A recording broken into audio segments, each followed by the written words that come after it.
sorununu çözmek için çalışıyorsak güç zafer.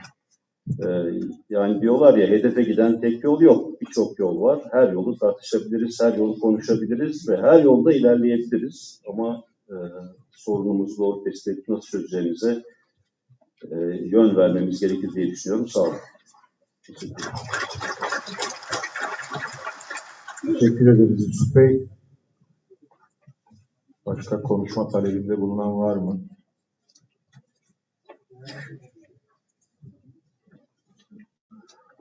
Henüz yokken ben moderasyonla ilgili, tamam, Elif gelirken moderasyonla ilgili bir bilgi vereyim. Şimdi biz konuşma süresinde sınırlama kararını niye alıyoruz? Burada daha çok kişi konuşsun. Vaktimizi daha verimli kullanalım. Daha çok fikirler ifade edilsin. Moderasyon görevi de bize verildi ama burası bizim toplantımız, şahsımızın toplantısı değil, şahsımın kürsüsü değil. Diğer konuşmacıların hakkına geçmemek için uyarıda bulunduğumuzda o zaman oylatalım diye bu kürsüye kafede res çekilmesini ben çok doğru bulmuyorum. Herkesi mümkün olduğunca çok konuşturuyoruz. İkinci defa yine söz verebiliriz ama dediğim gibi burası kafedin kürsüsü. Yoksa çoğunlukla gelen herkes kesintisiz konuşur. Bunun önüne geçebilmemiz lazım. Moderasyonu biraz desteklememiz lazım. Salondan bunu rica ediyorum. Özür diliyorum. Elif Hanım, buyurun, sizi dinliyoruz. Evet. Herkese merhaba. Aziz Elif Sarıhan. Fatih Bozkurt ve Atilla Mutlu Alkış'ın konuşmaları üzerine kendimi mecbur hissettiğim için şu an kürsüdeyim. Göksun Derneği seçimleri üzerinde ve eski başkanı diye adlandıracağımız kişi üzerinden konuşmalar yapılıyor. Şu an yargıya taşınmış bir olay var. Bırakalım yarın karar versin bunun hakkında. Kimse burada bugün ve yarın özelinde aklama çalışmalarına girmesin. Bu en çok bizi yaralar. O yüzden yargıya taşınmış bir olayın kendi kişisel görüşlerinizle aklanma çalışmasını bu kürsü üzerinden yapmanızı doğru bulmadığını ifade etmek istiyorum. Teşekkür ederim. Teşekkür ederim.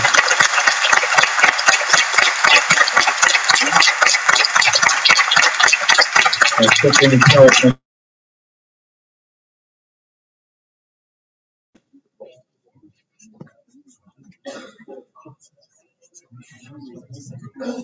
Buyurun Nat Bey.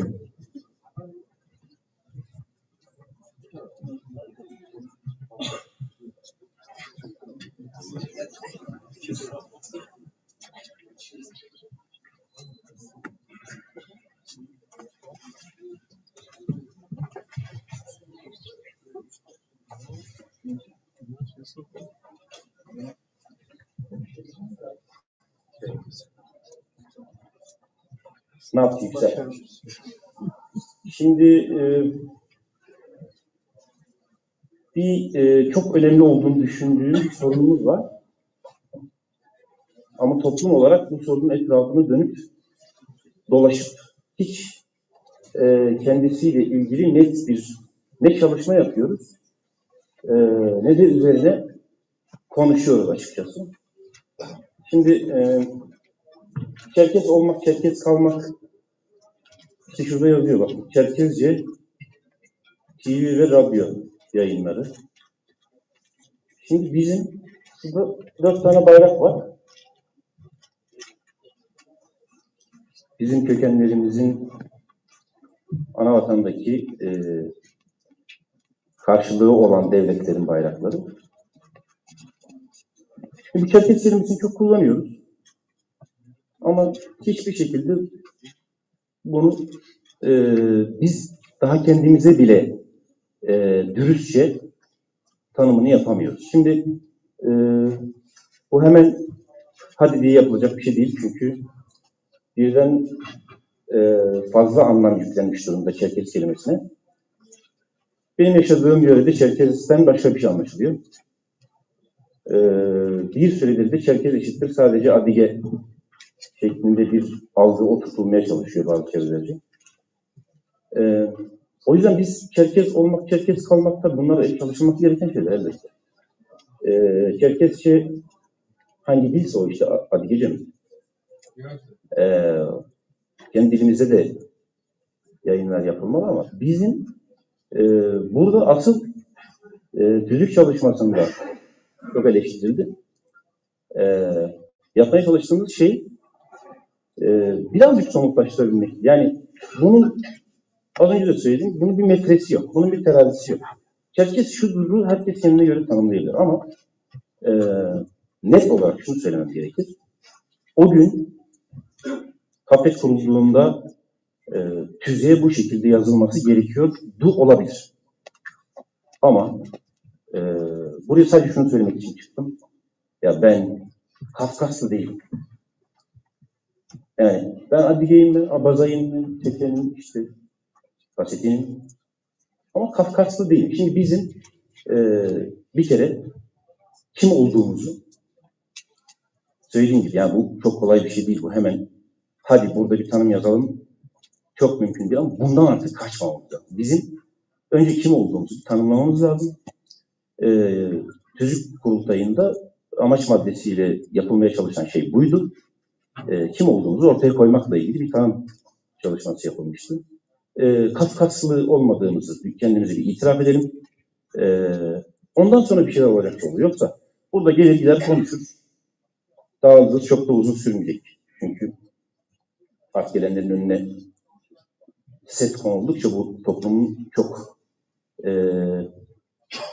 kimlikle ilgili bilinci olmayan kişilerce bu sivil toplum kuruluşlarının yönetilmesi de mümkün değil. Bu anlamda bu kültürün, bu kimliğin Türkiye'de çok devamı olmayacak. Tekrar o cümleyi söyleyerek izin istiyorum. Ben Kafkaslı değilim. Teşekkür ederiz. Buyurun Ayşe Hanım. Başka söz isteyen var mı? Yok.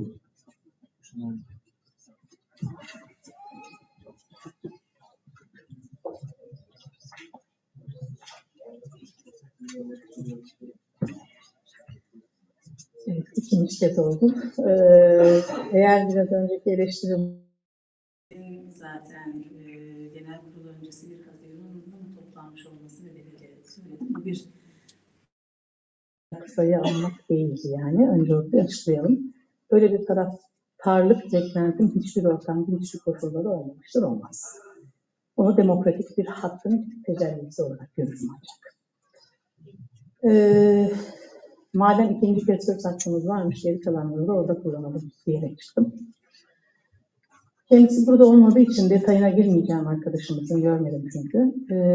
Ancak şu kadar bir özetle ifade etmek isterim ki, bu toplumun genel başkan yardımcılığı pozisyonlarında bulunanların kendine münhasır yakın çevrelerinde aldıkları kararlarla bir anda istifa kararı vererek siyasete girmelerini doğru bulmuyorum. Gidenler çünkü ceplerinde kurumu da götürüyorlar. Bunu herhangi bir siyasi partiye geçerek yapabilirler. Bunu bağımsız mümkün adaylığı süreciyle tayin edebilirler. Ancak bir kurumun genel başkan yardımcısı, hatta yönetim kurulu üyeliği, bu pozisyondan eğer bir farklı yolculuğa çıkılacaksa bunu kapalı kapılar ardında alınan kararları bileşenlere haber vererek değil, başkanlar kuruluna varana kadar herkesle istişare ederek yapmaları gerektiğine inanıyoruz. Zira bu bir emsal olacaktır aynı zamanda. Bunun metotları emsal teşkil edecektir. Kaldı ki gidilen seçim satında da apolitik bir toplum yapımızın olduğu düşünüldüğünde geliştireceğiniz söylemler bile çok önemlidir. Orada en ufak bir hataya da mahal yoktur.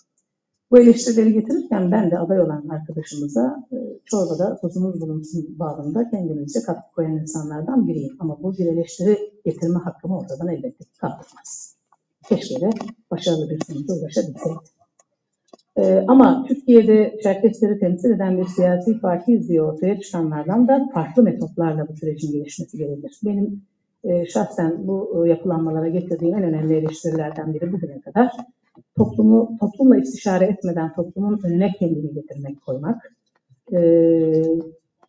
büyük katılımlarla buna bir yol haritası çizememek ve toplumu ben temsil edeceğim diye geniş kitlelerin ondan sonra kendini kabul etmesini beklemektir. Bununla benzeşen yöntemler biz yaptığımızda hak, başkası yaptığında yasak durumu olmaz, yani böyle bir şey olmaz. Ve böyle algılanmasına da sebebiyet vermemek gerekir diye düşünüyorum. Çerkes meselesi ve tüzükte bununla ilgili değişiklikte bir önceki konuşmacı arkadaşımıza sonuna kadar katılıyorum. Bunun kesinlikle netleşmesi farzdır. Ama yıllarca bu kürsüye denk geldiğimiz, her zaman dillendirdiğimiz gibi siyasi bir takım tercihlerin sosyolojik kabullere dayatılmasını, Çerkes'i sadece tek bir yere özgülemeyi ve bunu da herkesin metazorik olarak kabul etmesini beklemenin de doğru olmadığına inanıyorum. Bırakalım toplum kendi dengeleri içerisinde buna karar versin. Bu Türkiye'deki Çerkes yapılanmaları, Kuzey Kafkasya halklarının yapılanmaları için de geçerlidir. Kafkasya'da insanların tercihlerini bizler buradan nasıl belirlemeye kalkmıyorsak, orada da gerek devlet yöneticilerinin, gerek sivil toplum yöneticilerinin bize de buradan nasıl örgütlenmemiz gerektiğini salık vermemeleri gerektiğine inanıyoruz. Burası bizim ve biz burada aynı kamu kaynaklarını, aynı yerel kaynakları illerde tüketiyoruz.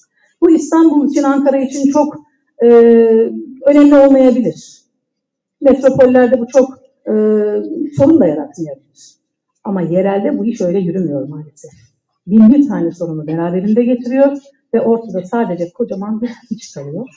O yüzden bunun sebeplerini, sonuçlarını, topluma kazandıracaklarını ve kaybettireceklerini iyi tahlil etmek, örgütlenme modeli açısından, ama her halükarda mutlak surette bu Kafkaslılık tanımının yerini gerçekçi, reel tanımlara değiştirmek gerektiğine ben de yürekten inanıyorum. Teşekkür ederim.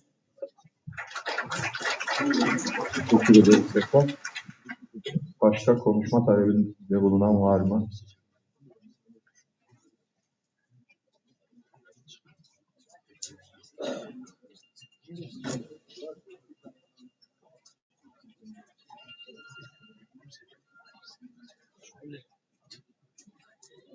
Yok.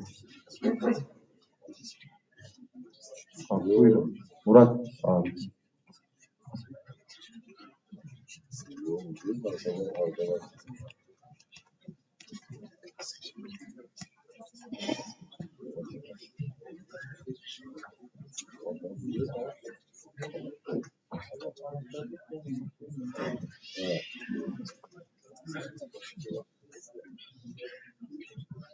İyi günler herkese.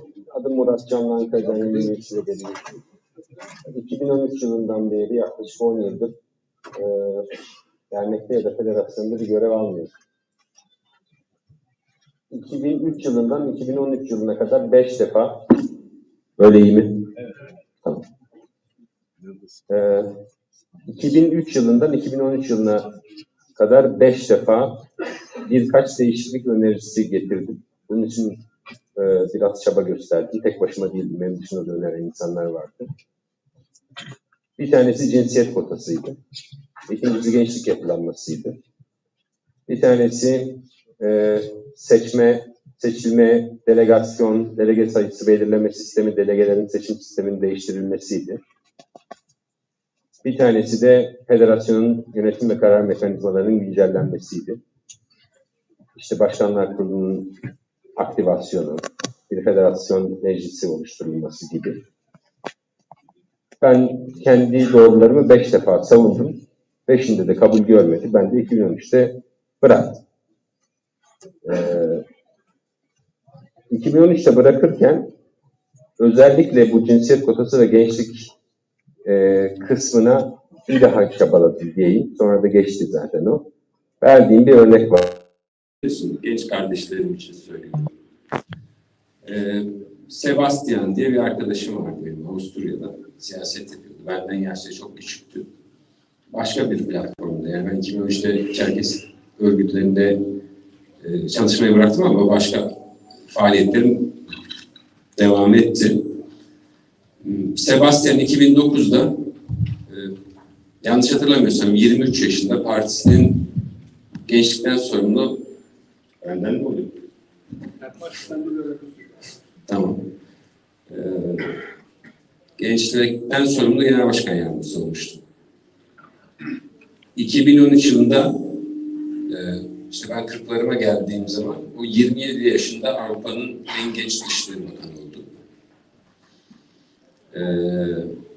Yanlış hatırlamıyorsam 30'lu yaşların başında başbakan oldu. 31 yaşındaydı herhalde. 35 yaşında da oğlu olduğu için, oğluyla ilgilenmek için siyaseti bıraktı. Ben de son yaptığım konuşmada şöyle bir şey söylediğimi hayal meyal hatırlıyorum. Bizde ise 40 yaşındaki insanlar 3 çocuk babası. Derneğin kapısının önünde dikiliyor. Gençler işine baksın deniyor demiştim.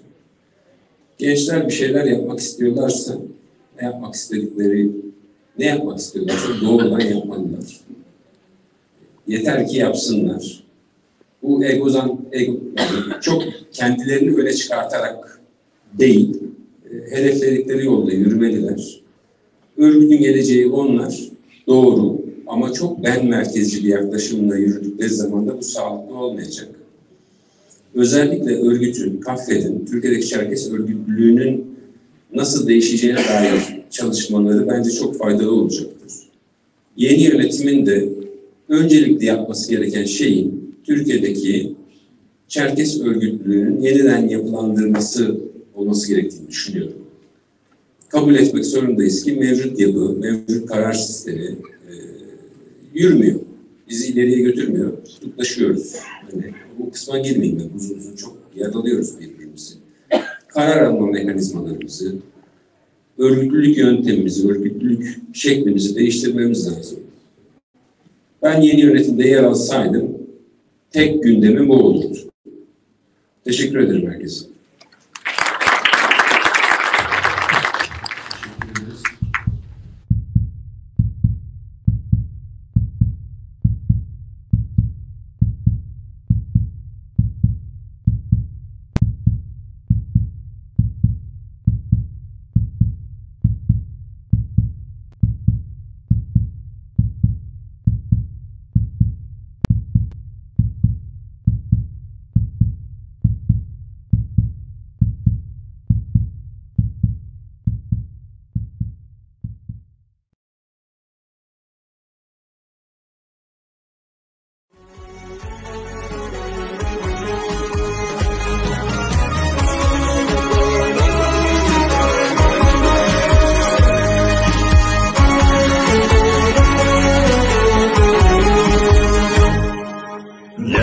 ومرسيهم يتسحاوى أبو وشور نوبي خزوه دي ورشش خامي أشحر غيت وخاوى سيكسم شجر يعشو قزدوكس دي ورشش خامي أشحر غيت وخاوى يمغى سيكسم شجر يعشو قزدوكس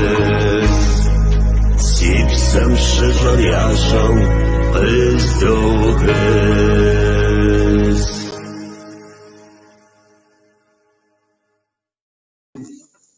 Sıhhiye'deki Türk İş bloklarında izlediğimde böyle cevval, pırıl pırıl akademisyen gençler gördük. Metin abiyle de paslaştık. Ya geliyorlar. 10 yıl daha geçti. Ben böyle zor çıktım, ne işin var artık falan diyenler de oluyorsa da doğru söylüyor. Önünü tıkadığımız gençler de yetiştiler bize. Kırk dediler, 50 dediler. Böyle geliyorlar peşimizden ve hala onları biz doğurduk. Bizim gençler. Kızı vardı, Çalıştay oldu, çocuk Çalıştay oldu. Hala o çocuk bir şekilde ilerlemiyor. Gençler önünü tıkadı. Bu beni çok üzdü. Net gördüm. Şimdi öbür tarafa dönüyorum. Öbür tarafta köyden de indik. Herhalde ben ilk inmediysem de ilk doğanlardan mıyım bilmiyorum. Yaşlı gençlerin karşısındaki safı da bir tarif etmek istiyorum. Köyden kente indiler. aile oldular, finans ettiler, kendilerini finans ettiler, çocuklarını finans ettiler, ailelerini finans ettiler, dernekleri finans ettiler. Dünya Çerkez Birliği, diaspora, anavatan ilişkilerin içinde bulundular. Yani bütün süreç ellerinde olan bir büyük kesim, tamari kesimimiz var, yaşlı kesimimiz var. Şimdi sıkıntıları elleri biraz çözemiyoruz gibi. Şimdi biz düğmeyi ta baştan ters ilikledik herhalde. Yürümüyor. Yürümediğini herkes biliyor. Gerilim oluyor, stres oluyor, enerji birikiyor. Bu çatının altından bir sürü yeni yapılanmalar çıktı. Çıkacağı da benziyor. Gençlere kulak kabartıyorum. Bir kısmı diyor ki tövbe. Biz bu çatının altına girmeyiz bir daha. Kendi işimize bakarız diyen bir grup var. Yeni oluşumlarda görev alacağız, yeni atılımlar yapacağız diyen gençler de gördüm. Yürümüyor. Yürümeyecek. Şimdi yaşlılar için, büyükler için söylüyorum. Elinde delege kartımız var ve bu tamadeyiz. Aktif olarak işin içine yer alıyoruz.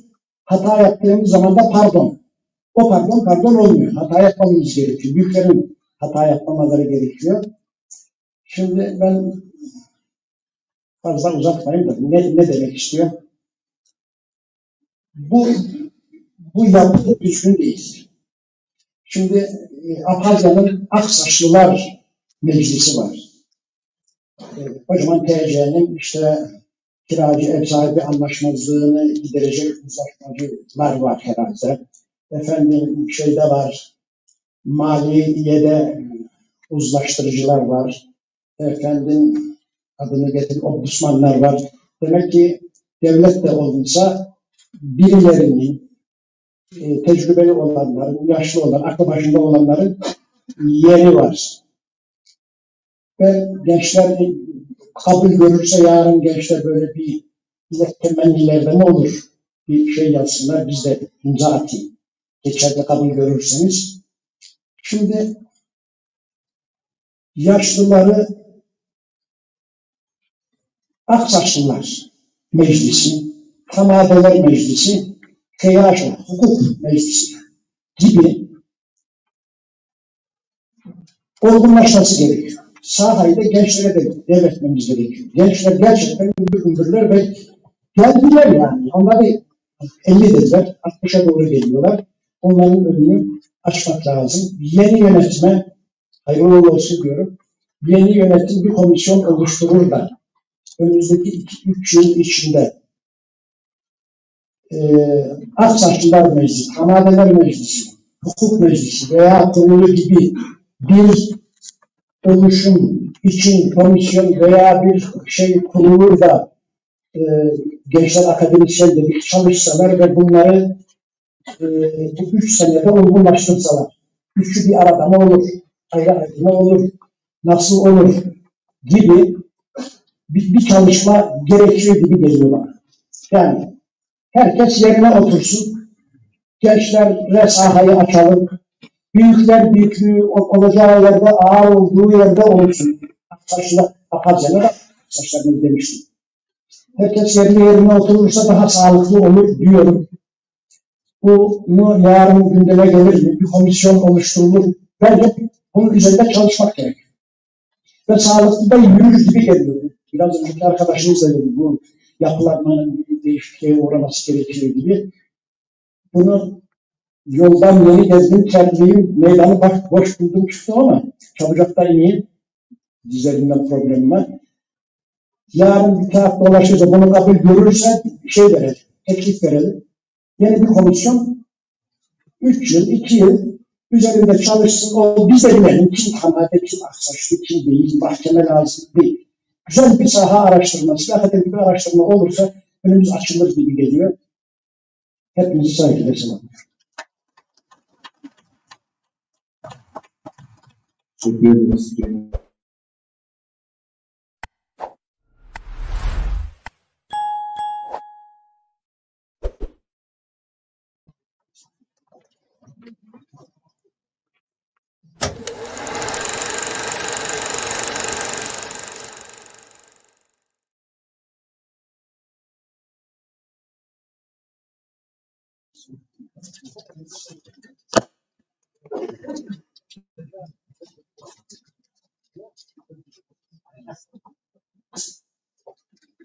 Değerli Genel Başkanım, değerli hazırım, değerli yöneticiler. Başlangıcından itibaren hatiplerin şeylerine tamamen hakim olamamakla birlikte katıldığım andan itibaren özellikle düzen kişiliğimize haiz yapımızla ilgili farklı noktalara odaklandığımızı düşünüyorum. Her şeyden önce birilerine cevap vermek ya da farklı bir noktaya taşımak adına değil ama bu örgütlülüğümüzü farklı noktalarda sabit bir noktada eleştiriye tabi tutarak yanlışa sürüklendiğimizi farkındayız. Şimdi Kafkasya bölgesinde Kafkaslı değilim diyen arkadaşa cevap olsun diye demiyorum. Yanlış anlama arkadaş. Tamam mı? Bizim Kafkasya'da bulunan ana vatanlarımızda kültürel ögelerimiz açısından bütün mahalle oyunlarımızı hep birlikte oynuyoruz. Kabare'de Çeçen de oynandığını düşünüyorum. Öyle de. Apsuva Koşar'a da oynandığını düşünüyorum. Hepimiz Çerkeska giyiyoruz ama adını farklı farklı dillerde telaffuz ediyoruz. Hepimiz Kabze'ye uygun davranıyoruz. Ona Alarka diyoruz Anadolu'da. Ya da Adigaga dendiği anlamda da oluyor. Tahminime göre farklı farklı halklardanız ama coğrafya kültürün oluştuğu kimliğin önemli bir parçasıdır. Eğer bir tek kimlik adı altında kendini tanımlayamayan topluluklar varsa ve buna itirazı olan bir kişi dahi varsa bizim bu isme sadık kalmamız ve saygı duymamız gerekiyor. Bir kişinin itirazı dahi varsa. İkinci husus, beklentiler anlamında ben bu örgütün, hatta derneklerimizin toplum adına karar verici yapısı olduğu düşüncesini kabul etmiyorum. Bir itirazı olarak koyduğumu da düşünülmesini istemem. Biz toplumda karar verici unsurların genel sekreteryasını oluşturduğumuzun bilinciyle hareket etmemiz gerekiyor. Toplumun kendine özgü dinamikleri ve karar mekanizmaları var arkadaşlar. Büyükler var, aydınları var, sanatçıları var ve onlar her zaman burada kendilerini tanımlamak ve bu örgütte üye olmak konumunda da zorunda da değiller. Ama bu onları yok saymamız gerektiği anlamına da gelmez.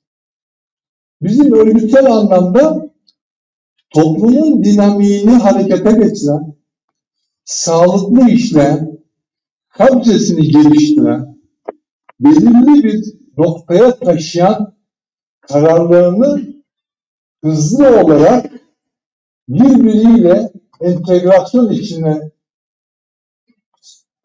sokacağımız ciddi bir yapı kurmamız gerekiyor. Bizim insanları konuşturmamız gerekiyor. Bizim insanlara kendi fikrimizi dikte etmemiz doğru bir davranış biçimi gibi gelmiyor. Çünkü bu genel kurula gelemeyen büyüklerimiz de var. Yaşlılarımız da var. Bilgi insanlarımız da var. Yani onlar bu toplum ve bu gelecek hakkında bir fikirleri yok mu? Var. Gençlerimiz de var. Gençlerimiz de yaş ortalamasına bağlı olarak zaman zaman kendilerini bu kürsüde ifade etmekten sıkılıyor ve utanıyor da olabilir. Farklı bir model öngörüsüyle eğer bir sorunu sürekli aynı noktada tartışır hale gelirsek çıkmaz sokaktayız gibi hissediyoruz. Ben yanlışlığın burada olduğunu düşünüyorum. Elimizde ciddi donanım sahibi olmuş ve yaklaşık herhalde çeyrek asra da yaklaşıyoruz. Hiç de fena bir deneyime sahip değil. Konuya daha farklı noktadan, kimliklere çok fazla takılmadan bizim kimliğe niye takılmamız gerekiyor biliyor musunuz? Muhammed Bey söylemişti ya o genç artık. Çerkez kalmak, Çerkez olmak sözü üzerinden gitmek açısından diyorum. Çerkez olmak yeniden bir kimlik inşa etmenin iddiasıdır zaten. Evet, bu tür yapılar bu iddiaları ortaya koyacak, o gençleri ortaya çıkarmak zorundadır. Ben konuya buradan bakıyorum. Hepinize teşekkür ediyorum. Sağ olun. Teşekkür ederiz Muharrem Bey. Başka söz isteyen var mı diye tekrar. Buyurun. Talha.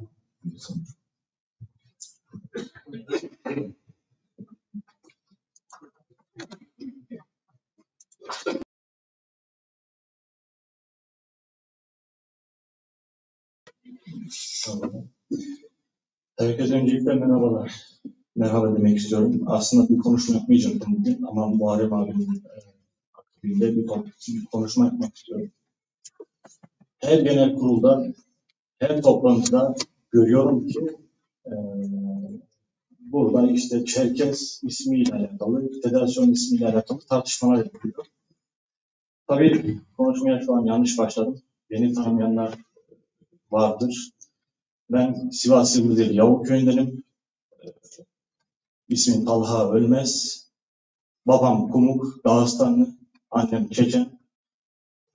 Sivas Kuzey Kafkas Kültür Derneği yönetim kurulu üyesiyim.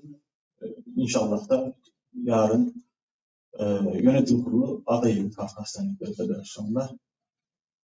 Sizlerle burada buluşmak, sizlerle bulunmak benim için büyük bir keyif, büyük bir mutluluk verici bir durum. Çok fazla söyleyeceğim şey var. Bu konuyla alakalı çok fazla aklıma şey geliyor. Bunları toparlayıp kısa sürede bana ayrılan vakitte söylemek istiyorum. Sözlerim kronolojik olarak bazı şey olmayabilir, mantıklı olmayabilir. Bu yüzden de şimdiden özür dilerim. Ben Çerkez Dili Edebiyatı mezunuyum.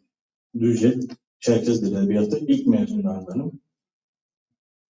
Benim üniversite puanlarımı ÖSYM'nin sitesinden gösterebilirim. Üniversite sınavında aldığım puanı sizlere gösterebilirim. İnceleyebilirsiniz. Türkiye'deki birçok üniversitede birçok popüler bölümü tercih etmek yerine yeni kurulan isminin Çerkez Dili Edebiyatı bölümü olduğu ve ilk kez tercihlere sunulan bu bölümü tercih ederek orada gittim ve orada başarılı bir eğitim sürecini geçirdim. Buradaki benim düşüncem, beni oraya gitmeye, o bölümü yazmaya sarf eden düşünce şuydu. Çerkez Dili Edebiyatı Türkiye'de çok zor edinilen bir hak. Çerkezlerin bugüne kadar Cumhuriyet tarihinde aldığı en büyük hak ve en büyük devlet tarafından verilen onlara bir hakkı, yani en büyük hakkı Çerkez TV olana kadar belki. Ben şunu düşündüm ve düşündüğümde de doğruymuşum. Eğer ben burayı yazmazsam belki de hiç öğrenci yazmayacak. Çünkü reklam iyi yapılmamıştı, bazı sıkıntılar vardı. Reklam iyi yapılmayacak ve bölüm belki de kimse tercih etmeyecek diye ben o mottoyla yazdım. Ve gerçekten de Çerkez sayısının, adliye sayısının çok düşük olduğunu, bölümde Kürtler, Türkler, başka etnik unsurların daha yüksek olduğunu ve bunun her seferinde yüzümüze çarpıldığını bekliyorum. Onlar olmasaydı o zamanki bölüm kapatılacaktı. Belki bunun ciddiliğini anlayamıyoruz, ciddiyetini anlayamıyoruz ama maalesef kendi insanımız, adliye insanlarımız o bölümü tercih etmediler. Ben bir kumuk olarak o bölüm kapatılmasın diye hayallerim olan bölümlerden vazgeçerek o bölümü tercih ettim. O bölümde Çerkez Dili Edebiyatı okumaktan hiç gocunmadım. Ve ben Çerkez'i, Abazay'ı, Oset'i, Çeçen'i asla ayrı görmedim. Kafkas Dernekleri Federasyonu'nun yönetim kuruluna adayım. Birçok camiada, birçok yerde, birçok alanda Çerkezler adına, abazalar adına, OSET'ler adına ne yapabilirsem, ben de işin neresinden tutabilirsem diye uğraşan, nacizane çalışmalar yapan birisi.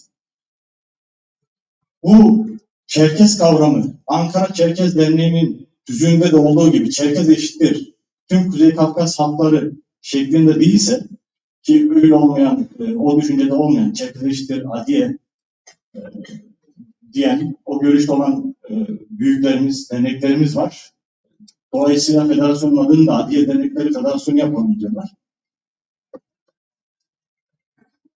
Bırakın bunlarla uğraşmayalım. O kadar çok sorun var, o kadar çok ciddi sorunlarımız varken bırakın da ben burada çalışayım. Çerkezlere hizmet için çalışayım. OSET'lere hizmet için çalışayım. Şuradaki bayraklar için hizmet için çalışayım.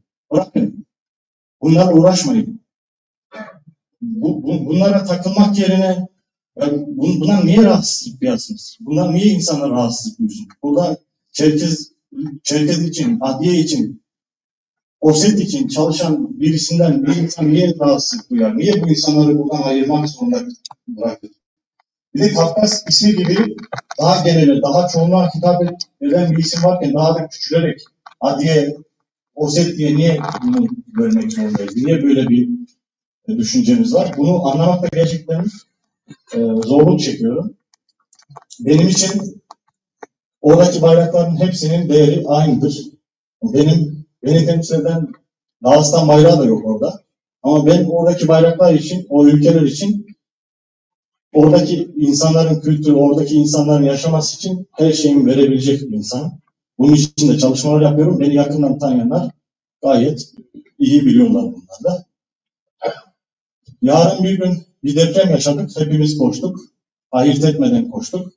Yarın bir gün Apazya'da olduğu gibi bölgelerimizde bir sıkıntı olduğunda, bir savaş olduğunda ya da herhangi başka bir sıkıntı olduğunda yine hep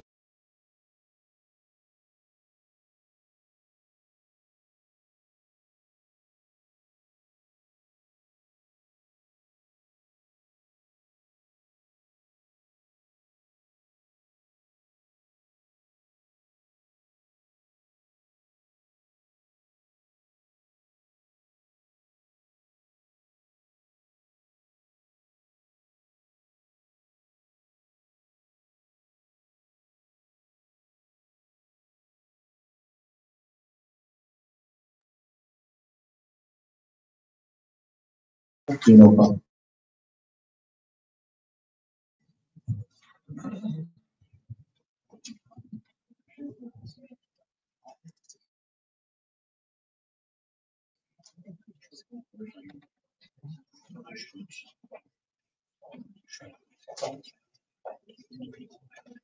Saygıdeğer büyükler, değerli hazırım hepinize.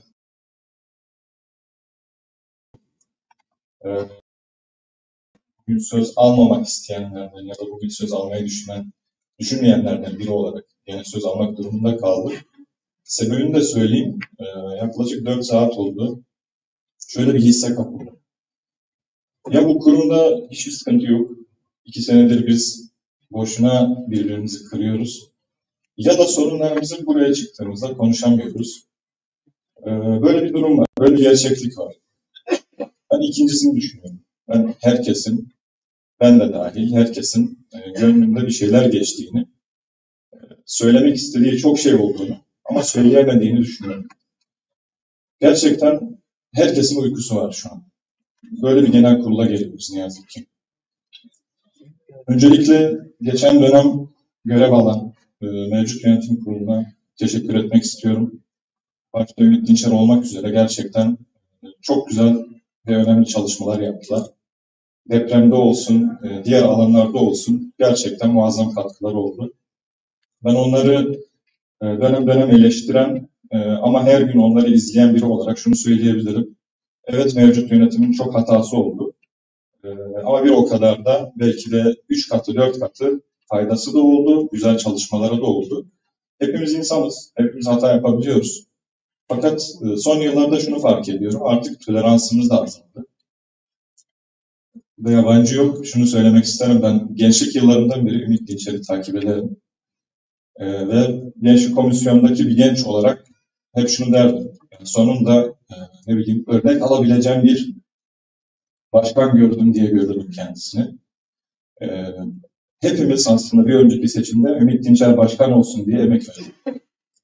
Ama el birliğiyle onun sadece bir dönem yapmasını sağladık. İkinci dönem devam etmesi için uğraşmadık. Burada ben de öz eleştirimi veriyorum. Ümit Dinçer'i ve ekibini daha iyi bir şekilde desteklememiz gerekiyordu diye düşünüyorum. Onların da öz eleştiri yapması gerektiğini de düşünüyorum. Özellikle de çevre konusunun çözümü farklı olabilirdi. Diyalog süreci daha iyi olabilirdi vesaire. Ki Ümit Dinçer geçenlerde yaptığı bir canlı yayında bu öz eleştiriyi de verdi. Bu anlamda toplumun bir oturup düşünmesi gerekiyor. Ben şunu hayal ederdim. Yani şöyle bir başkanımız olsun, ana diline hakim olsun, Kâbze'ye de hakim olsun. Anavatana gittiğinde siyaseti ana dilimizle tartışabiliyor olsun. Aynı zamanda da mesleki hayatında da başarılı olsun. Aile hayatı da örnek olsun. Öyle de bir başkanımız vardı. Ama maalesef bunu el birliğiyle yıldırdık diyelim. Bu arada bunu şey için söylemiyorum. Yani bir önceki başkanlar da hepsi de aynı değere sahip insanlar. Fakat geldiğimiz noktada Türkiye'de çok değişiyor. Bir gerçek var. Artık ekonomi diye bir gerçeğimiz var. Ve bu ekonomi özellikle kalifiye insanların derneklerden ve federasyonlardan uzaklaşmasına sebep oluyor. Bununla alakalı bir çözüm önerisi de getirmiyoruz. Ben 2015-2017 yıllarında Kafket Yönetim Kurulu'na bulundum.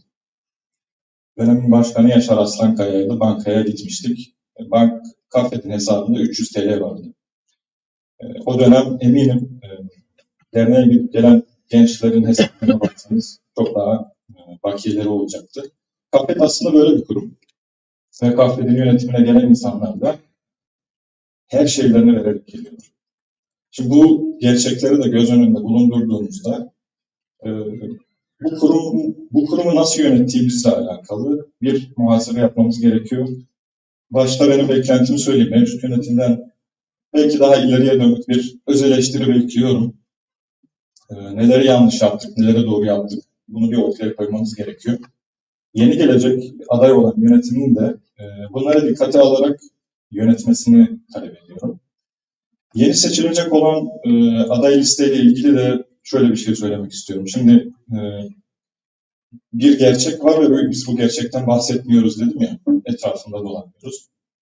Geçen yıl Kafket'in olağan genel kurulu vardı DŞB ile alakalı. 2009'dan beri katılamadığım tek Kafket genel kurulu. O dönem ben Ankara Çerkez Derneği başkanıydım. Ve ne yazık ki o dönem bizim başkanlar kurulumuz var biliyorsunuz. 53 dernek, 54 dernek. Bir WhatsApp grubunda sürekli konuşuyoruz, tartışıyoruz. Dönem dönem Zoom üzerinden, dönem dönemde yüz yüze toplantılar yapıyoruz. O dönem fark ettik ki alternatif bir başkanlar kurulumuz var. Kendi içinde toplanıyor. 20-22 dernek. Kararlar oluyor, bildiriler yazıyor, imzacı oluyorlar. Hazırlayıp ana gruba gönderiyorlar. Bence bu demokratik bir hak. Ama devam edeceksek de onu bilelim. Çünkü şu anki yönetimin bence yaşayacağı en büyük sıkıntılardan biri de bu. Mevcut yönetim, Ünal Uçay'ın aday olduğu yönetim, 34 derneğin desteğiyle, imzasıyla aday olduğunu açıkladı. Ben kesinlikle küçük dernek, büyük dernek ayrımına girmiyorum. Buradaki benim tek bir kriterim var. Katılımcı olan ve katılımcı olmayan dernekler. Şöyle örnek vereyim. Biz Ankara Derneği olarak katılımcı olduğumuzu düşünüyoruz. Kafe'nin tüm çalışmalarına katılıyoruz. 2500 üyemiz var. 2500 üyeyi ben yapmadım. Bu benim marifetim değil. Zaten öyle bir dernek, öyle bir şehirdeyiz. Gönen derneğimiz var. Sonuna kadar katılımcı bir dernek. Ama çok büyük bir dernek değil. Benim kriterim o. Yani net anlaşılmak adına söylüyorum. Bazı derneklerimiz var. Hiçbir faaliyeti yok. Hiç mücadeleyle ilgili de bir tasavvuru da yok. Olmamasının suçlusu da onlar olmayabilir bu arada. Belki bu Kafket'in eksikliğidir. Ama benim kanıma dokunuyor artık. Her toplumsal olayda aynı derneklerin imzacı olması. Ne delegelerine soruyorlar, onu da haberini alıyorum. Ne faaliyetleri var. Ama toplumsal bir mesele olduğunda imzanı atar mısın? Atarım deyip sanki 34 dernek yani kahvenin çoğunluğu öyle düşünüyor gibi lanse ediliyor. Şöyle bir hesap yaptım. 34 dernek Ünal Uluçay'ın adaylığını destekledi. Geri kalan 17 derneğe baktım. Geri kalan 17 dernek Kahve'nin toplam nüfusun %65'ini temsil ediyor. Kahve faaliyetlerin %80'ini temsil ediyor. Şimdi burada ben gerçekten Ünal Uluçay'ın ve ekibinin işinin çok zor olduğunu düşünüyorum. %70'in, %65'in desteğini almadan Kahve'de aday oluyorsunuz. Kolay bir iş değil. Umarım alternatif WhatsApp grupları oluşmaz. Çünkü siz aslında yani bu mevcut yönetim bir alternatif WhatsApp grubunun çıkardığı, önerdiği bir yönetim. Ben burada kesinlikle ayrıştırma için söylemiyorum. Gerçekten buradaki tek derdim bu kurumun, bu birlikteliğin devam etmesi ve sağlıklı bir şekilde devam etmesi. Ama bu birlikteliğin böyle burada gelip güzellemeler yaparak daha iyi bir yere geleceğini düşünmüyorum. Güzellemeler yapalım. Bakın ben de eleştirilerimi sunuyorum ama hiçbir şekilde kimseyi incitmemeye gayret ediyorum. Bu şekilde yapabileceğimizi düşünüyorum. Çok ciddi sıkıntılar yaşadık bu 2 yılda. Gerçekten deprem diye bir gerçeğimiz var. Ve bu depremde ben bizzat şahit oldum. Mevcut yönetim kurulu muazzam bir iş çıkardı, muazzam bir vizyon koydu. Ama tam da hepimizin hayal ettiği şey de olmuştu aslında. Yani Kahve aslında herkes tarafından biliniyordu. Kahve her evin içine girdi. Ama daha sonra bunu iyi yönetemedik. Hepimiz iyi yönetemedik. Burada kimseyi suçlamak için söylemiyorum. Fakat şöyle güzel bir anekdot paylaşmak isterim. Geçenlerde bir kuruma gittim, resmi bir kurum. O kurumun başında da Çerkez bir hemşerimiz var. Oraya gittiğimde öğrendim onu. Kendisi Kahramanmaraşlı, Göksunlu. Biz konuşurken şunu fark etti. Aa dedi, benim babamın kaldığı konteyneri siz vermiştiniz. Bir kahve gelmişti dedi. Bu gerçekten devlette üst düzey konuma sahip olan bir insan. Peki şunu dedim, yani siz devlette çalışıyorsunuz. Mevcut partiye de yakın bir insansınız. Temin edemediniz mi? Edemedik dedi. Ama kahve temin etmişti. Bu çok değerli bir şey. Bunu, yani bu birlikteliği dağıtmış olmamız hepimizin ayrı. Bunu iyi düşünmemiz gerekiyor diye düşünüyorum. Başka sorunlar var işte. Göksun Derneği ile alakalı çeşitli sorunlar var. Ne bileyim, DŞB ile alakalı sorunlar var. Bizim Ankara Derneği olarak mevcut aday yönetim kuruluyla ilgili rahatsızlıklarımız var. Yani bunların hepsi hiçbirini buraya konuşmuyoruz. Geliyoruz başka konular konuşuyoruz. O zaman şunu önerebilirim ben. Ya bu istişare toplantının formatını değiştirelim bundan sonra. Farklı bir salonda yapalım. İnsanların daha rahat bir şekilde konuşacağı bir şekilde yapalım. Ya da rica ediyorum bu salonda olup da geçmişe yönelik veya geleceğe yönelik söyleyeceği olan insanları buraya davet ediyorum. Gerekirse bir yemek molası veririz, akşama kadar oturur dinleriz. Kimsenin bugün bir yere gideceği yok.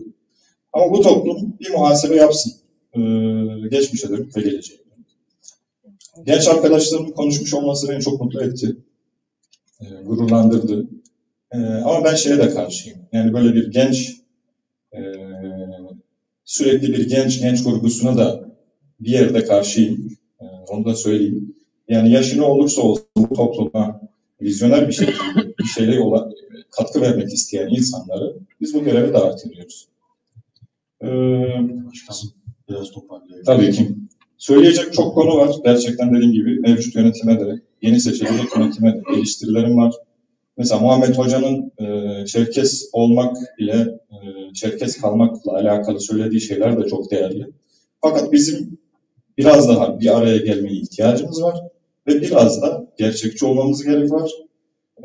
Tekrardan başta söylediğim şeyi tekrar etmek istiyorum. Lütfen içinde görüyorum çünkü koridorda konuşuyoruz.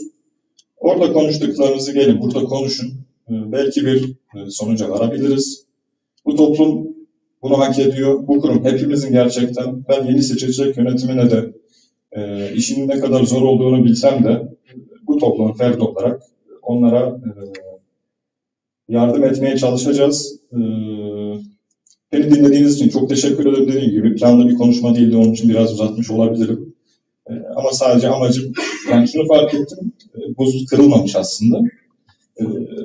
belki buzu kırabilir miyim acaba diye çıktım. Umarım başarılı olmuşumdur. Teşekkür ederim.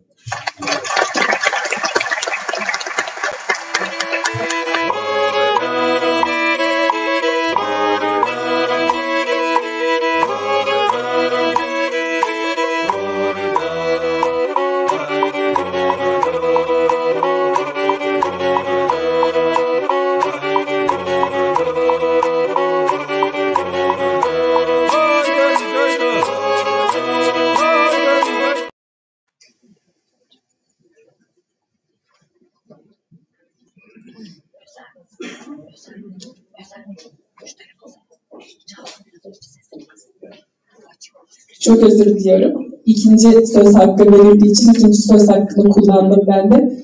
Ben sadece şunu söylemek istiyorum.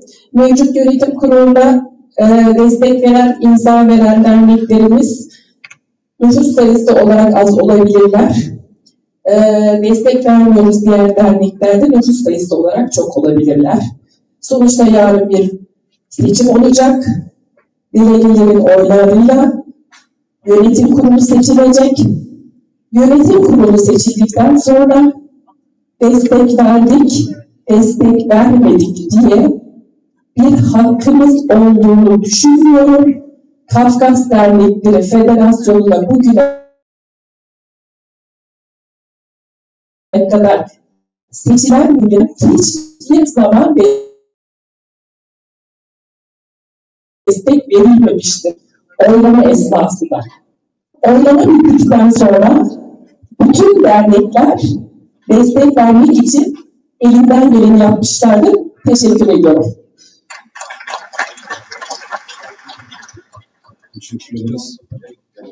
Başkanım, müsaadenizle ben 2 dakika ismi geçen kısımla ilgili bir konuşma yapmak istiyorum. Ondan sonra sizi davet edeyim.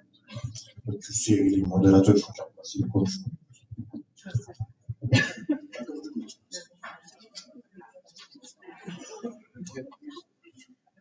Herkese merhabalar. Ben de kendimi tanıtarak başlayayım. Dişek Selçuk Ulutaş, yarın görevi devredecek yönetim kurulunda genel sekreter olarak 2 yıl görev yaptım. Rahşan Hanım'ın konuşmasında ismim geçtiği için bu 2-3 dakikanızı çalacağım. Şimdi değişiklik önerileriyle TÜSK taslağı üzerine önerilerle ilgili uygun bulmadığımız için eklemediğimizi söyledik dedi. Oradaki husus şu değil, yani yönetim kurulu uygun görmediği için eklemedik değil, ben onu izah ettiğimi zannediyordum olağanüstü genel kurulda konuştuğumuzda. Biz belli bir süre koymuştuk tüzük taslağı üzerine şeyler için, görüşleri almak için derneklerden. Önce dernek başkanlar kurulunda, yüz yüze yaptığımız başkanlar kurulunda tüzük taslağını bir sunumla anlattık. Orada ittifak ettiğimiz değişiklikleri taslağa ekledikten sonra tekrar grupla paylaştık ve belli bir süre verdik. Dedik ki bize bu şeyleri bildirin, görüşlerinizi bildirin. Maalesef o süreden sonra gelen öneriler de oldu. Buna rağmen tüzük komisyonundaki arkadaşlarıma teşekkür ederim, yönetim dışındakilere.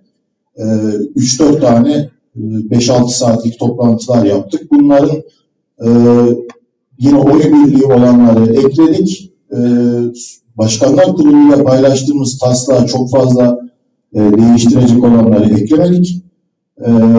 Bir de bazı öneriler, ya diğer alternatif daha iyiydi dendiği için, çok oy alındığı için onu kullanmadık. Yoksa bu yönetimin takdir ettiği ve genel kurula dayattığı bir taslak değildi. Zaten önceki yönetimden gelen çalışmayı devam ettirmiştik. İkinci benimle ilgili konuda Kefken meselesiydi. Kefken'e giden bu 21 Mayıs'ta heyetin başkanlığı görevi bana verilmişti. Ben kişisel olarak KAFFED'in ana etkinliğinin Kefken olmaması gerektiğini düşünenlerdenim. Çünkü bizim bu soykırımı duyurmamızın sebebi popüler olmak değil, bazı hak taleplerimiz var. Bunun başında da kesin dönüş hakkımız geliyor. Bunun için de daha göz önünde yerlerde olmamız gerektiğini düşünüyorum ben. Ama o noktada kişisel fikir istikrarından ziyade kurumsal istikrarın da önemli olduğu noktalar var. Ve o dönemde işte Kocaeli Büyükşehir Belediyesi oraya bir anıt yaptırdı. Başka bir kurum bunu sahiplenmek istedi. Bizim de orada güçlü bir şekilde gelebilen derneklerle bulunma zorunluluğumuz hasıl oldu. O yüzden biz Kefken'e gittik. Ben kişisel olarak Kefken'i istemiyorum. Burada meydanı başkasına bırakayım deme lüksümüz yoktu. Onu açıklamak istedim. Benim de muhtemelen bu kürsüdeki son konuşmam yarın zorunlu olan sunumlar dışında. Ama gördüğüm kadarıyla gerçekten işte bir gurme şey yapmıştı. Menemen soğanlı mı olsun, soğansız mı olsun diye bir anket yapmıştı ve %50'li çıkmıştı. Milyonlarca oyla. Bir tarihçi de bunu yorumlarken kutuplaşmak için hiçbir fırsatı kaçırmayan bir halkız demişti. Sanırım bizde de biraz bu var. Kutuplaşmak için hiçbir fırsatı kaçırmıyoruz. Biz de yönetim kurulu olarak görev yaptığımız dönemde elbette hatalar yaptık. Yanlışlıklar yaptık. Hiçbir yönetim yok ki kusursuz olmasın ama hiçbirini biz kötü niyetle yapmadık. Başka bir ajandayla yapmadık. Ama maalesef bazı eleştirilerde bu şekilde yaklaşımlar gördük. Bu da işte son konuşma olmasının sebeplerinden birisidir.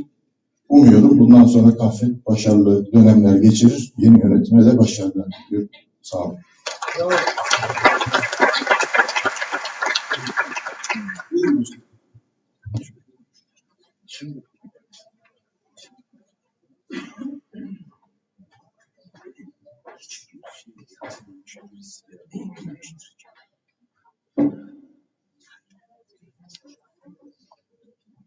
Şimdi epeyce yorucu bir çalışma geçirdik. Saat 5 oldu. Bazı notlar almıştım cevap vermeyi düşündüğüm. Onlara dair yani karşılıklı cevap olsun diye değil ama bunları da hoş geçmeyelim dediğimiz bazı şeyler var. Onlara izninizle açıklama getireceğim.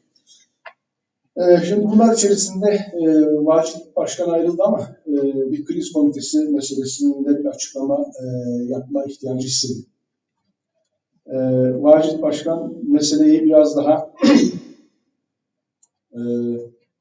kendi zaviyesinden aldı. Haklılık şeyleri vardır mutlaka. Kriz komitesi, yani kriz komitesinden bahsımızı iyi açayım. Ukrayna Savaşı'na bağlı olarak Rusya'da ilan edilen mobilizasyon ve seferberlik yasası çerçevesinde çok fazla sayıda Çerkes, Kuzey Kafkasyalı Rusya'yı terk ederek Gürcistan'a, Türkiye'nin değişik kentlerine ve özellikle İstanbul'a çok fazla insan yığıldı. İşte buna ilişkin geliştirilen bir insani kriz beklentisi ve korkusuyla ki mobilizasyonun nereye evrileceğini bilmediğimiz bir dönem. İnsanlar akın geliyorlar.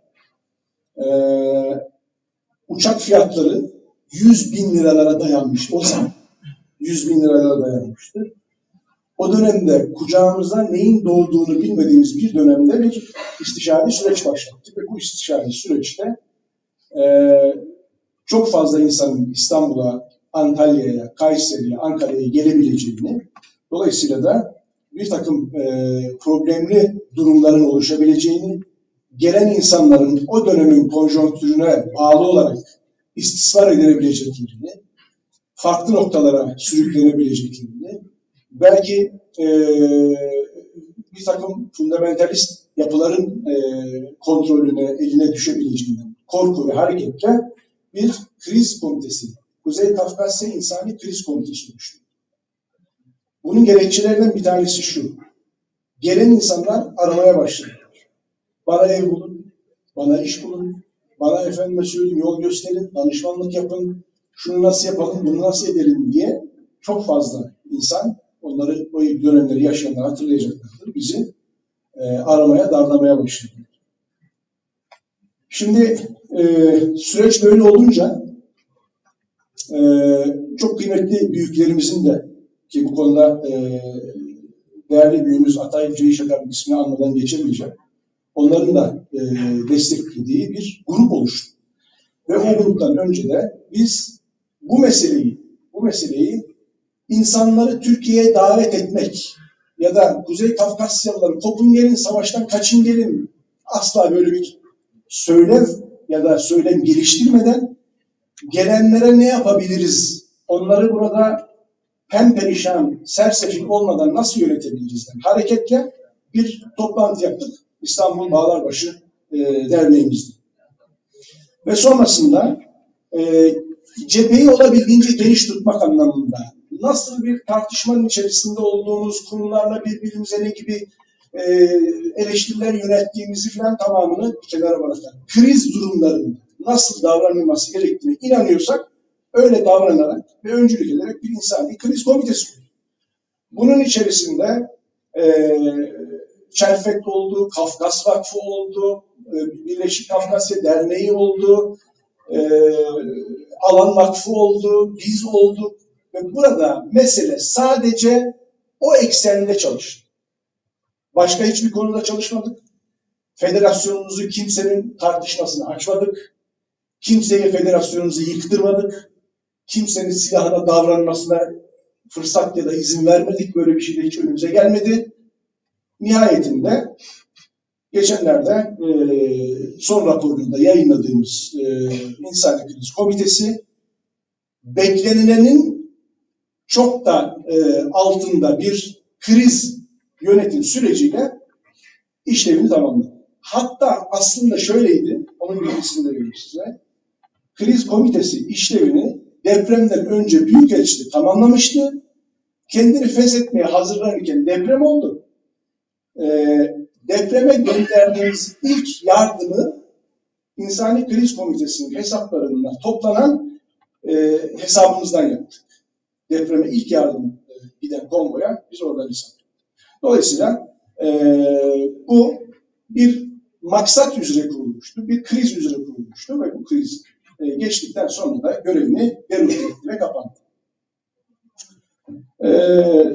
Öte taraftan seçilen derneklere tebrik konusunu yine Başkan galiba dile getirmişti. Şimdi orada verdiği iki örnek var. İkisi de aslında arkadaşlardan da ben bilgi aldım. Ne Eskişehir Derneği'nin ne Sakarya Derneğimizin genel kurul haberini yani tebrik manasında medyalarımızdan yapmamışız. Ancak şunu söylemek istiyorum. Şimdiye kadar yapılan, yani bu konuda başkanlarından eğer uyaracak olanlar varsa hazırım. Seçilip de kendilerini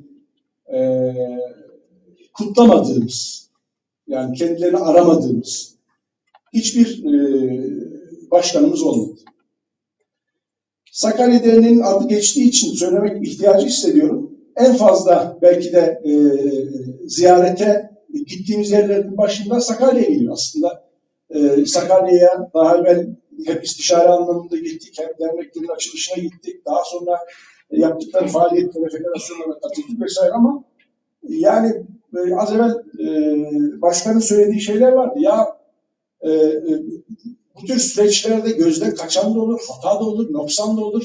Yani biz de hatadan münezzeh değiliz. Yani yapmış da olabiliriz ama bunu tahammüden yapılmış gibi yansıtmayı ben hiç doğru bulmuyorum. Federasyon hiç kimsenin daha makbul olduğu bir yer değil. Yani böyle meselelere hiçbir zaman böyle bakmadık.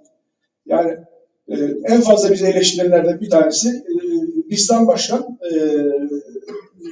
yani Ankara Derneği bizim için makbul de Susurluk bizim için makbul değil mi? Şöyle bir tavrımız da tarzımız da olmadı. Ancak zaman zaman bu tür anlaşılmalara meydan verebilecek çalışma, tarz, tavır, davranış olmuşsa bunlar hiçbir zaman tahammüden, kararlı bir şekilde mutlaka diyerek yapılmış şeyler değildir.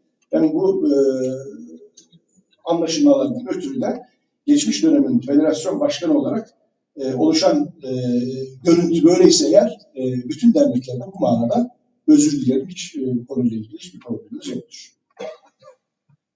Şimdi Göksu'nun seçimine dair Atilla Mutlu Bey'in söylediği bazı şeyler var.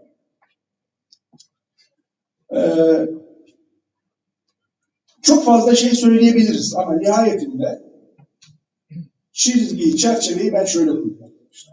Biz federasyon yönetimi olarak, yani Kafkas Dernekleri Federasyonu yönetimi olarak yönetim kurulu üyemiz Seyfi Tokuç bir liste çıkaracağını açıkladığında bundan memnun olduk. Niye memnun olduk? Genç ve dinamik bir kadro nedeniyle memnun olduk. Bunu şuradan söyleyerek getireceğim. Daha evvelki başkanın ne kadar yalnız olduğunu ben gördüm. Yani deprem döneminde gördük.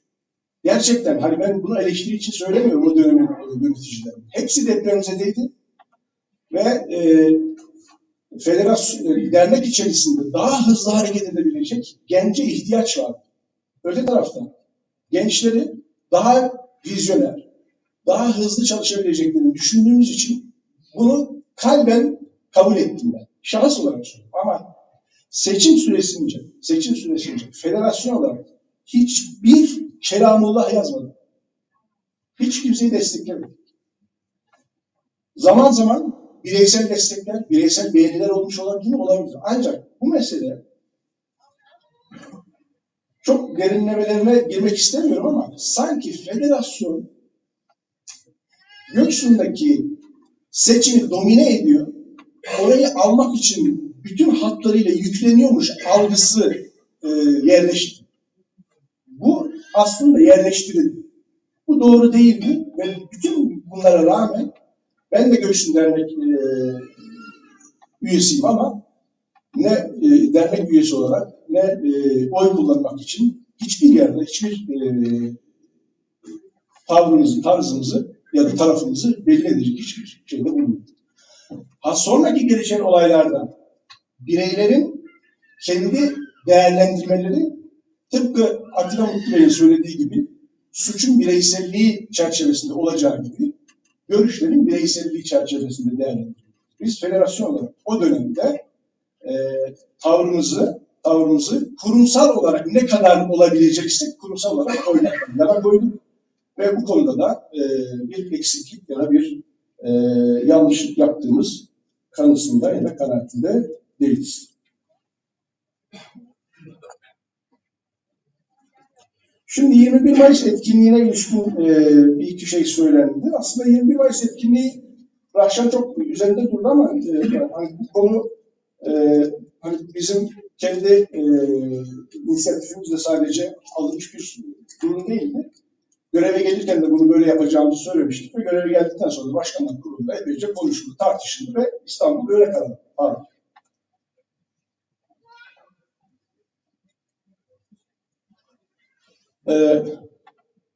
Ankara meselesi biraz daha yanlış anlaşılmış galiba. Biraz ona değinmek istiyorum. Şimdi 21 Mayıs tarih belli olduğunda, yani seçim tarihi, takvimi de alıyoruz, belli olduğunda olası iki turlu seçimin tam ortasında kaldı. Yani 14 Mayıs'la 28 Mayıs tarihlerinde şeyler yapıldı, seçimler. 21 Mayıs'ta bunun tam ortasında kaldı. Bunun getireceği potansiyel riskleri yine Başkanlar Kurulu'nda değerlendirdik. Buradaki başkan arkadaşlar hatırlayacaklardır. İstanbul'da mı yapalım? İstanbul'da ısrar edelim mi? Ankara'yı düşünelim. Ankara'da da eğer onay verilmezse Kayseri'de bir düşünelim. Bunların hepsi konuşuldu. Çok şey tartışıldı. Ve hal öyleyken şöyle bir şey belli oldu. Çerkes Dernekleri Federasyonu İstanbul için izin alamadı. Öte taraftan biz alanlarla ilgili yaptığımız müracaatların tamamında şu anda seçimin ne olacağı belli değil. Asla size tahsisat yapamayız. Konuları defalarca değerlendirdik, inceledik. Nasıl yapabiliriz, nasıl olabilir filan. En nihayetinde işte Ankara'da Anıt Park konusunda karar kılındı. Bu yapılan değerlendirmeler, alınan kararların tamamı istişare süreçlerle alındı. Kimseye Ankara'yı falan dayatmadık. Kimseye lokallerde yapın bakın demedik. Rahşan'ın eleştirdiği konu Kayseri konusuna benim bildiğim tarafını söyleyeyim. Kayseri yıllardır bir zaten sessiz yürüyüş eylemi yapıyor zaten. Yani Kefken'de olduğunda yaptı. 21 Mayıs'ı biz İstanbul'da yaptığımızda da oldu, Ankara'da yaptığımızda da oldu. Yani orada zaten şeyler var. Öte tarafta yıllardır biz şunu söylüyoruz arkadaşlar. Büyük organizasyonumuzun yanında lokallerde de yapalım. İlçelerimizde de yapalım. Yapabiliyorsak köylerimizde yapalım. Köylerimizde anıtlar teşekkür ettirildi. Bunlar önemli olduğu için biz tek organizasyonu İstanbul'da ya da Ankara'da yapalım gibi bir niyetimiz ya da bir algımız yoktu. Dolayısıyla bu seneki evet bir olağanüstü durumun getirdiği zorluklar ya da zorunluluklar nedeniyle Ankara'da oldu. Benim hala gönlümden geçen bunun giderek, güçlenerek İstanbul'da yapılmaya devam etmesidir. Bundan sonraki kararı federasyonumuz verecektir. Biz de federasyonumuzun vereceği kararlara uyacağız. Az evvel birisi bir şey söylerken aklıma geldi. Şöyle bir hafızamı yokladım. Kendi seçildiğimin haricindeki bütün genel kurullarda muhaliflere oy kullanmışım. Ama dernek başkanlığı yaptım, yönetim kurulu üyeliği yaptım. Bütün dönemlerde de bütün başkanlar burada hatırlayacaklar. Hepsine destek vermek için gövdemizi taşın altına koyduk. Bu ayrı bir şey. Tabii ki farklı noktalardan bakabiliriz. Tabii ki farklı mecralardan değerlendirebiliriz meseleyi. Son bir kez yaparak bitireceğim. Bu Kefken meselesinin bu sene gündeme gelmesinin sebebi aslında şu. Süreci uzun anlatmayayım ama daha evvel de biraz açıklamıştım. Tarihini tam olarak hatırlayamayacağım ama sanki Ekim ya da Kasım ayları gibi yönetim kurulu üyemiz Can Katacı dedi ki abi İzmit Üniversitesi'nden bir hoca arıyor sizi dedi. Nedir? İşte belediye bir heykel yaptırmak üzere bir şey açmış. İhale açmış. İhaleyi açan kurumda üniversiteden destek olarak, yani tarihçi olarak bu hocayı görevlendirmiş. Sizinle görüşmek istiyorum. Neyse görüştük. Akıllarında ne olduğuna baktık. Dediler ki oraya biz hem Çerkesleri hem Abazaları onların sürgününü temsil edecek bir anıt yapmak istiyoruz. Bu yıllardır aslında federasyonumuzun da o bölgeyi sit alanı ilan ettirerek orada bir sürgün anıtı yaptırmak üzere daha evvelki federasyon yöneticileri de hatırlayacaklar. Başvurularımız vardı zaten. Biz bunun üzerinden meseleye yaklaştık ve birkaç görüşme yaptık. Katkılarımızı sunduk. Bazı draft projeler geldi. O projelerle ilgili eleştiriler yaptık. Bu olmuş mu olmamış onları değerlendirdik. Birkaç toplantı İzmit'te yapıldı vesaire. Sonra birdenbire ortalıkta bir şey oldu. Nedir onun adı? İşte İzmit Apaz Derneği'nin bastırdığı bir takım şeyler dolanmaya başladı ortada. Biz İzmit Belediyesi'yle görüştük, dediler ki hayır öyle bir şey yok. Yani biz burayı ne Apaz Derneği'ne ne size sizin projeniz olarak yapmıyoruz. Biz belediye olarak Çerkes ve Abaza kardeşlerimizin sürgün acılarını burada ete kemiğe büründürmek için böyle bir şey yapıyoruz vesaire. Sonra onların dağıttıkları davetiyeler farklı şekillerde farklı imzalarla dolaşmaya başladı vesaire. Öyle olunca dedik ya böyle bir şey yok. Yani burada belediyenin yaptığı bir proje var ve biz de buraya davetliyiz. Gideceğiz orada. Belediyenin yaptığı bu anıtın açılışına katkı koyacağız. Yani Kefken'i biz şimdiye kadar reddetmiştik. Orada anıt yapıldı. O anıtı sahiplenelim değil. O anıtın yanlış konumlandırılmasına engel olmaktır aslında. Yani bu ne Abazaların anıtıdır, ne Çerkeslerin anıtıdır. Ya Kuzey Kafkasya'dan sürülmüş halkların adına bir anıt açılıyor, anıt üzerinden tartışılır mı? Bu konuda biz az evvel Sayın Genel Sekreterin söylediği gibi oturduk, değerlendirdik. Bir grubumuz orada o anıt açılışında federasyonumuzu temsilen orada bulundu. Meselenin Önü arkası bundan ibarettir. Yoksa tekrar Kefken'e dönelim gibi bir çalışmanın tezahürü değil. Son bir şey söyleyerek bırakacağım. Mutlu'nun adaylığıyla ilgili Raşan bir şey söyledi. Orada bir eksiklik olduğunu düşünüyorum. Şimdi süreç içerisinde o dönem aslında çok hızlı, çok fırtınalı bir siyasi müzakere dönemi yürütüldü perde gerisinde. Ve sonunda bakıldı ki hiç de Çerkeslerin baktığı, Kayseri'deki Çerkeslerin baktığı gibi değildi mesela. Ve zorunluluktan hem biz federasyona danışarak hem de nihayetinde bir siyasi adım atacaksa kendi bireysel kararını ortaya koyarak ve Kayseri'deki bir bir kurulun, bir danışma kurulunun da onayıyla meseleyi bize açtılar. Biz de böyle bir durumda buna bigane kalmayacağımızı söyledik. Sonra Genel Başkan Yardımcılığında ve federasyondaki görevlerini istifa ederek aday oldu. Burada Çerkeslerin rüzgarını arkasına alarak bireysel bir yatırım yapacak hali yoktu Mutlu. Yani Mutlu'nun o dönemde biz bir bağımsız milletvekili olarak seçilmesinin de son derece zor olduğunu biliyor idik. Ama biz bütün bunlara rağmen bunun Kayseri'deki Çerkesleri seçilecek bir yere koymaya akıllarını bile getirmeyen bir siyasete aslında bir cevap olarak ortaya çıktı. Biz de Mutlu'nun bu konuda arkasında durduk. İyi ki de arkasında durduk. Ben alınan sonuçta kendi açısından olgunlaşmaya meyilli bir başarılı oldu. Yani başarının tek kıstası seçilmek idiyse ya.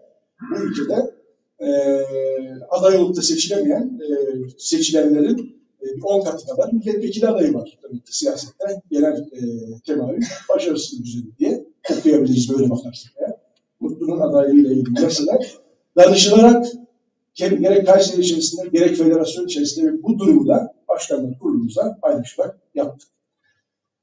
Benim aldığım notlar kabaca bunlardı. Bir hani karşılıklı polemik olması açısından değil ama karanlıkta kalmaması açısından bunları yanıt vermek istedim. Sabrınızdan ötürü hepinize çok teşekkür ediyorum. İnşallah yarın verimli bir genel kurul geçireceğimize olan inancımı yenileyerek hepinize saygılar sunuyorum. İyi akşamlar.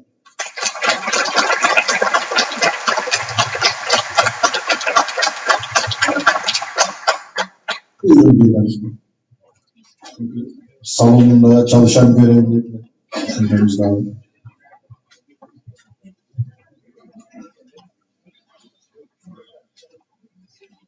Şuçhaşhaşlık sepavda bugar. Nepetize uşak, Faruk abi muhafadı.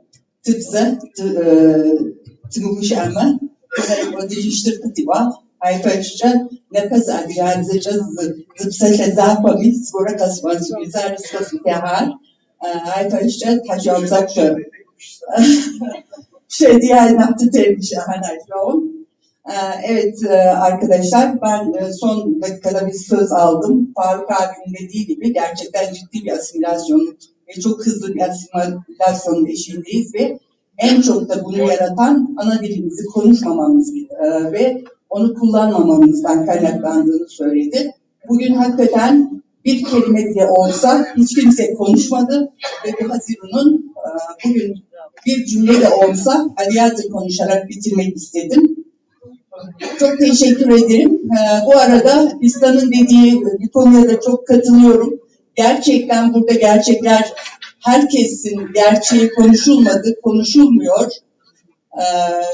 Çünkü herkes hakikaten bir taraftarlık gibi, sanki bir futbol federasyonu gibi bir durum var. Herkes taraftar olduğunu. Bunu bıraktığımız zaman biz bir olacağız. A kişisi yaptığı zaman doğru, B kişisi yaptığı zaman yanlış dediğimiz sürece birlikte olamayız. Hiçbir sonuca da varamayız. Teşekkürler. Şu çarşı Çok teşekkür ederiz. Bugün 26 farklı konuşmacı, toplam 29 konuşmayla katkıda bulundu. Herkese çok teşekkür ederiz. Dinleyicilerimize de, konuşmacılarımıza da. Yarın görüşmek üzere.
Ошкор зэтепса сихахам Хапсарыху хапхыр ирахват Бгэм инауа бим пашат хархахвау Баштахт замахау хурихат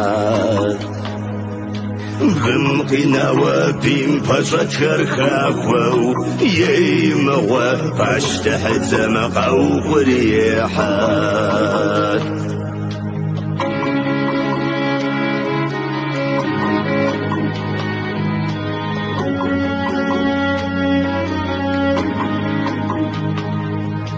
شنشخوامي يا غدا الشوقامة وتميتمي بيك وشخوامي توب الشافي مقر يا مقامة يا بسر خجرت يا شو إسلامي توب الشافي مقر يا مقامة يمغى يا بسر خجرت يا شو إسلامي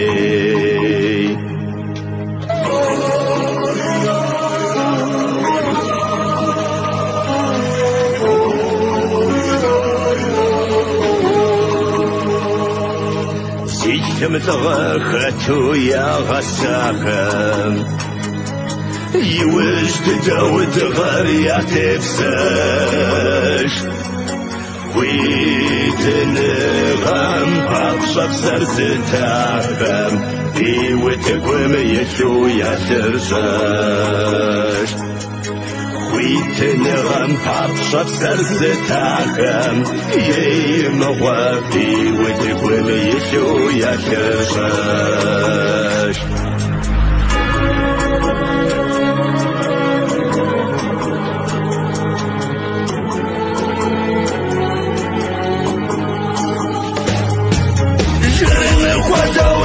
سكر بسحاكم زراب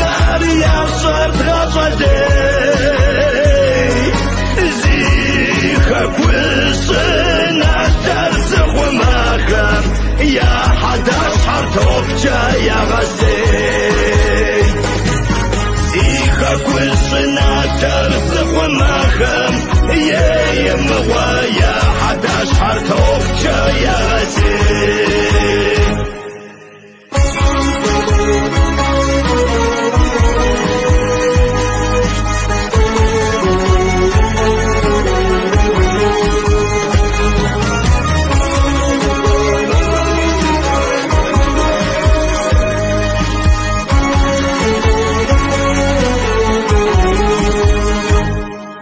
نفسك وشرسي وميتسحاوى أبو وشور نوبي خزوز دي ورشش خامي أشهر قد وخاوى سيب سم شجر يعشو قزدوكز دي ورشش خامي أشهر قد وخاوى يمغى سيب سم شجر يعشو قزدوكز سيب سم شجر يعشو قزدوكز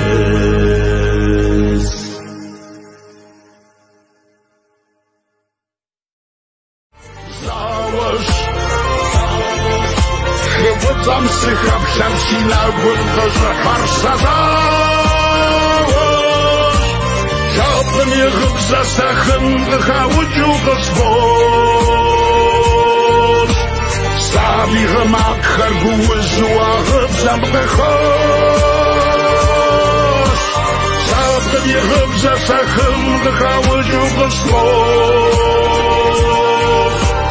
Stawi remak, harguły zła, rybzam Sabir makher guwzu arab zam